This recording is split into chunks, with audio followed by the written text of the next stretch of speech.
Breaking news today. Please subscribe and then check notification box to get all breaking news alerts. President Trump arrived in Asia late last week, beginning his important trip to the eastern part of the world. The agenda for this critical overseas trip is to continue an open dialogue with Asian leaders concerning better trade deals to America, bring potential investors to the United States, and to work on a solution for the ever-growing security and nuclear threat of North Korea. Now, President Trump has arrived in Seoul, South Korea, which is right on Kim Jong-un's doorstep, with these harsh words for the lunatic dictator and a surprise for our troops serving overseas. For years, the Obama administration allowed North Korea to get away with their threats to the world without any consequences.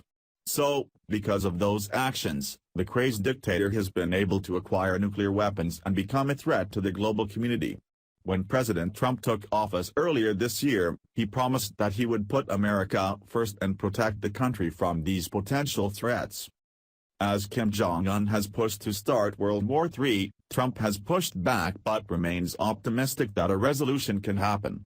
Many people have wondered how that can be possible, considering that the rogue nation has conducted numerous ballistic missile tests since this past September. The Pentagon has even expressed concern that the unhinged dictator may conduct a missile test while Trump is close to show his military might to the world.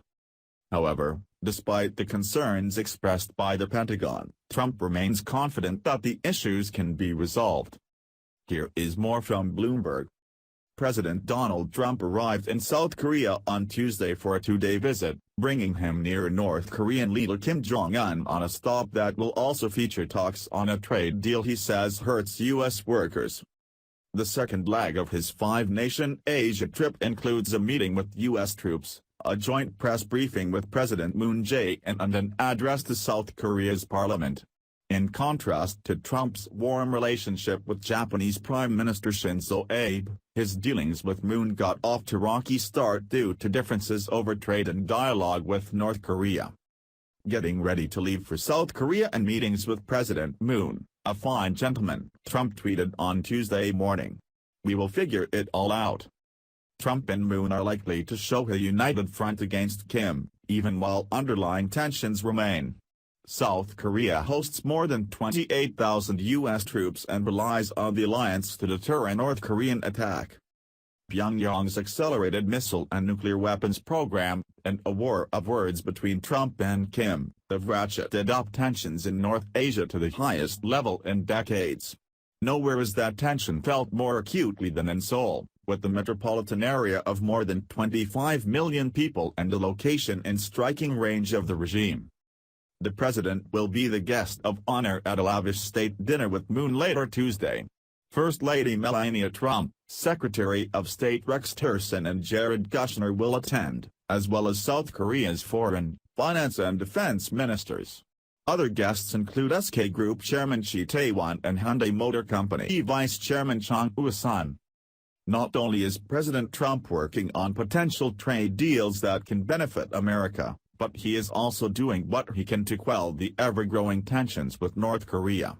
However, in the midst of all the chaos in this whirlwind trip, Trump took the time to show his appreciation to our military men and women in the region. During Trump's visit to South Korea, he met with the South Korean Foreign Minister Kang Kyung-hwa for a short stay. Trump was invited to sit and eat with the South Korean leader, but POTUS opted out of the elegant meal and decided to visit those who have sacrificed so much. Trump and Secretary of State Rex Tillerson flew by helicopter to where our troops were stationed and ate with our soldiers. I had a choice of having a beautiful, very fancy lunch, and I said no, I want to eat with the troops. And we ate with the troops, said the president proudly, adding, and it was good eating. It was good eating. And I tell you, they've done a terrific job. Very impressive. The mainstream media will do its best to criticize President Trump and his trip to Asia, but that is to be expected by the liberal media. Though despite their critiques, it will be hard to find fault in a man that is doing his best to protect America, bring trade back to our country, and a humble leader that would rather sit with our troops to pay his respect than having a fancy meal with world leaders. Share if you are proud of President Trump doing his best to lead America back to greatness.